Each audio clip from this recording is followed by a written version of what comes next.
I call the member for Cunningham. Thank you and congratulations, Mr Speaker. My question is to the Minister for Skills and Training. Can the Minister please inform the House how the Albanese Labor government will address skills shortages, improve employment opportunities and economic growth as part of its plan to strengthen vocational education and training?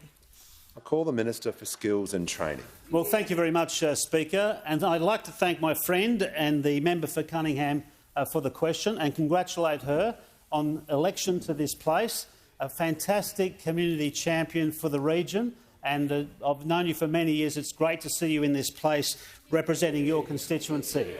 And it's true to say that the constituency of Wollongong and that region really understand the need to respond to the skills crisis in this country. They understand how important it is for workers and businesses to have the skills that are in demand. And so too does this government, Mr Speaker. And that's why the first bill introduced by this government today was to create Jobs and Skills Australia, working with employers and unions, working with state and territory governments, training providers and others, to make sure we fill the skill shortages across the labour market, across the economy. In many sectors, of course, those shortages are very acute indeed.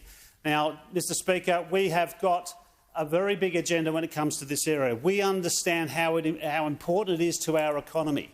We are dealing with, in fact, we've inherited one of the largest public debts for any government. And if we're going to deal with those challenges, we have to grow the economy. And the way to grow the economy, or at least one of the ways to grow the economy, is to invest in skills and training. But to invest billions of dollars of taxpayers' money in this area at the state and federal level, we need to understand those shortages. We need to understand where they are. We need to make sure we precisely anticipate the areas of emerging demand. And that's why we create this body, working with the states and territories, as I say, and working with employers and unions and others. And that's also why we're placing TAFE back at the centre of vocational training.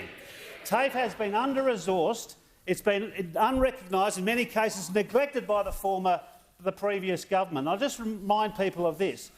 The first visit in Victoria of the Prime Minister after the election was to a TAFE college.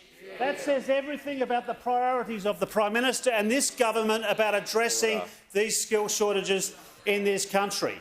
So we need to do a lot more. There are shortages, of course, and many people know where they are. There are shortages in aged care, disability care, children's services.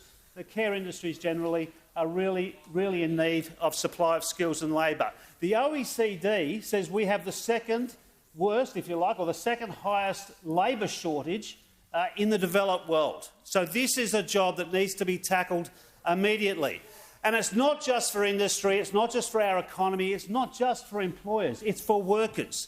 To provide them the skills that they need, that are in demand, means that they will have better, secure employment going forward. We've got a big agenda, we can't wait to get down to it, and we started today by introducing that bill to the House.